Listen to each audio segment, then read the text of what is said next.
I'll never forget that phone call when their grandma called and said, Angel's fighting for his life. He's been brutally beaten.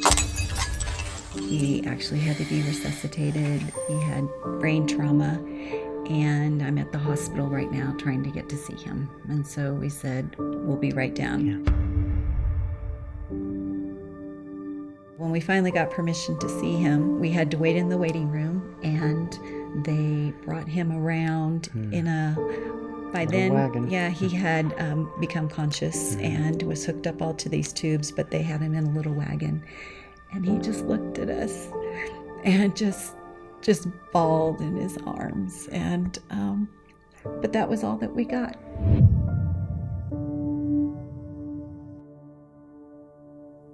Our journey started as senior pastors, and we were doing a series on the subject of adoption. And then we were invited to a Wait No More conference for pastors, which was helping church leaders understand foster and adoption and how your church can get involved. Now, we'd already raised 5 children, and so we thought we're going to the conference to help the church and surrounding churches to get a clue on God's heart, for the fatherless. And so that was our intent, and little did we know that God had an appointment for us. The first placement was really a shock. The Department of Human Services van pulled up to the house, and there was screaming coming out of the van, and we both went up to the vehicle. I opened the door, and he screamed out, F you. I mean, it was shocking. That was our beginning to foster care. And he, to be honest, he was more like an animal than he was a little boy at that point. He went through all kinds of night terrors, super big behavioral issues. He heard a siren as we were driving and went down, broke out of his car seat, hit the ground. And it was like, what's that about? He had lived so much of his life in flight or fear, remembering his mom passing out in the bathroom for hours on end, his parents being strung out, that the only way he felt secure and a sense of peace is when things were in turmoil. So we signed up really to have our heart broken because we were aiming to help these kids get back together with their mom. We were meeting with the mom, helping her through things, and just did that process for a little over 2 years. Giving the kids back to the mom, we'll never forget that day. I mean, how do you do that? You don't do it, God does. We couldn't do it, and there was grieving involved, there was great pain, but there's also this piece of knowing, to the world you may be one person, but to one person you may be the world.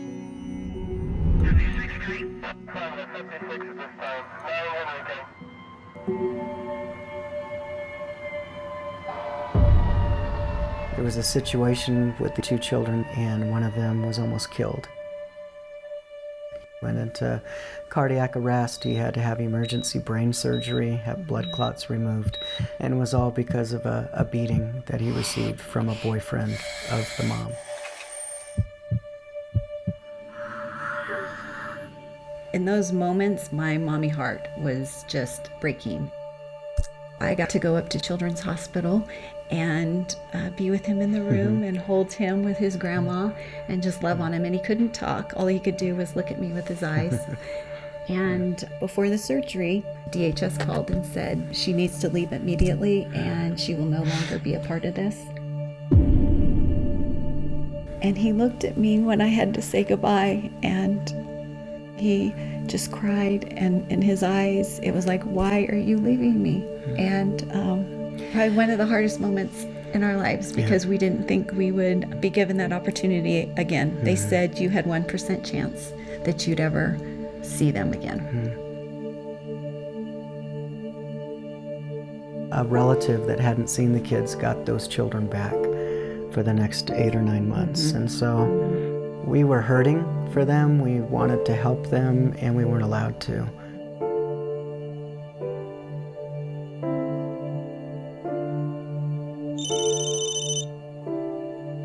the next phone call where we got to answer the question, would you like to have Angel and Kendall come back in your home?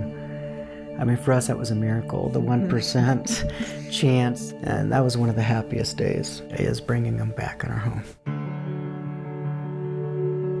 The relative wasn't able to take care of the kids after 7 or 8 months. They were too much for him. And we understood that. And now it's like, wow, we get to be able to have the kids in their beds again and have the kids come and have chocolate chip pancakes in the morning and get the routine of life back together and have them experience peace and deal with their fears in a healthy way.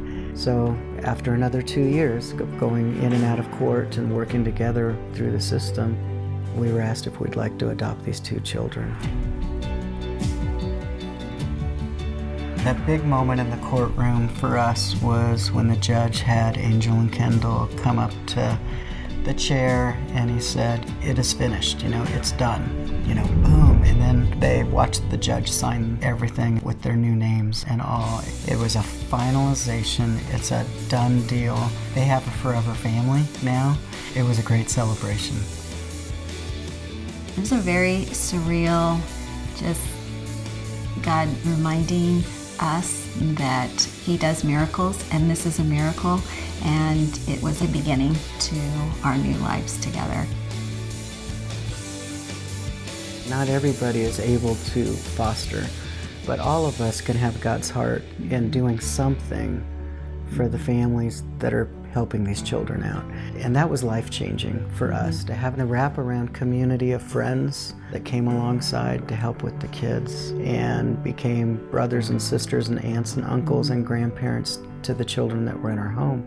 They came alongside and shared our tears and our heartaches and our struggles and took the kids out for Slurpees to give us a break for a little bit, or came by and cleaned a house or provided a meal.